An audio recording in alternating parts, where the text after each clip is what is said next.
महाभारत कर्ण एक ऐसा पात्र है जो पराक्रमी योद्धा होने के साथ ही साथ बड़ा दानी भी था। कुरुक्षेत्र के युद्ध में जब अर्जुन के हाथों कर्ण मारा जाता है तो उस समय मृत्युशैया पर होने के बावजूद कर्ण ने भगवान श्री कृष्ण को दान दिया। कुरुक्षेत्र के मैदान में कर्ण अपने मृत्यु की प्रतीक्षा कर रहा था। आइए जानते हैं महाभारत के उस प्रसंग के बारे में।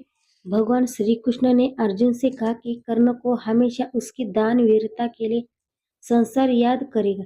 ये बात अर्जुन को अच्छी नहीं लगी। महाभारत में कर्ण एक ऐसा पात्र है जो पराक्रमी होने युद्ध साथ ही साथ बड़ा दानी भी था।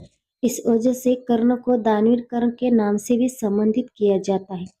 उसके बारे में कहा जाता है कि उसके दरवाजे पर जो भी जिस भी मनोकामना से जाता है वो कभी खाली हाथ नहीं लौटा था। कर्ण के दान से जुड़ी कई कथाएं।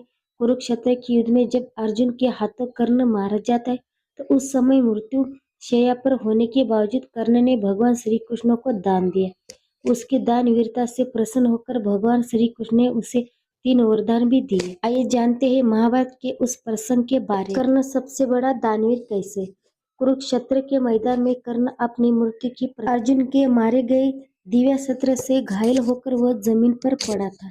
उस दौरान भगवान श्री कृष्ण ने अर्जुन से कहा कि कर्ण को हमेशा उसकी दान वीरता के लिए संसार याद करेगा।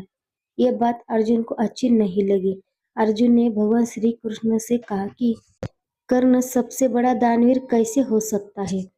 भगवान श्री कृष्ण अर्जुन के प्रश्न का आशय समझ गए और उन्होंने तुरंत ही कर्ण की परीक्षा लेने की सोची। भगवान श्री कृष्ण ने एक ब्राह्मण का रूप धारण किया और मृत्युशैया पर पड़े कर्ण के पास पहुंच गए। उन्होंने कर्ण का अभिवादन किया। इस पर कर्ण ने भी जवाब दिया और ब्राह्मण देव से आने से कारण पूछा। इस पर भगवान श्री कृष्ण ने कर्ण से कहा कि वे आपसे कुछ दान लेने के उद्देश्य से आए हैं, लेकिन आपकी स्थिति देखकर ऐसा करना उचित नहीं लगता है। आप ऐसी हालत में क्या है दान कर सकेंगे? अब तो आपका अंतिम समय नजदीक। भगवान श्री कृष्ण के बातों को सुनकर कर्ण ने उसने पत्थर से अपने सोने का दांत तोड़े और मरते मरते सोने के दांत ब्राह्मण देव को दान किए। कर्ण के इस दान वीरता से भगवान श्री कृष्ण अत्यंत प्रसन्न हुए और वे अपने मूल स्वरूप में आ गए। भगवान श्री कृष्ण को देखकर कर्ण खुश हुआ। तब भगवान ने उसे कोई भी 3 वरदान मांगे को कहा। इस पर कर्ण ने कहा कि आप मुझे 3 वरदान दें। 1, उसका अंतिम संस्कार वे व्यक्ति करे जो पाप मुक्त हो। 2, उसका अगला जन्म वहीं पर हो जहाँ भगवान श्री कृष्ण का राज हो। 3, आप अगले जन्म में उसके वर्ग के लोगों का कल्याण करे। इस पर भगवान श्री कृष्ण ने उसे तीनों वरदान दिए। भगवान श्री कृष्ण ने ही कर्ण का अंतिम संस्कार किया था।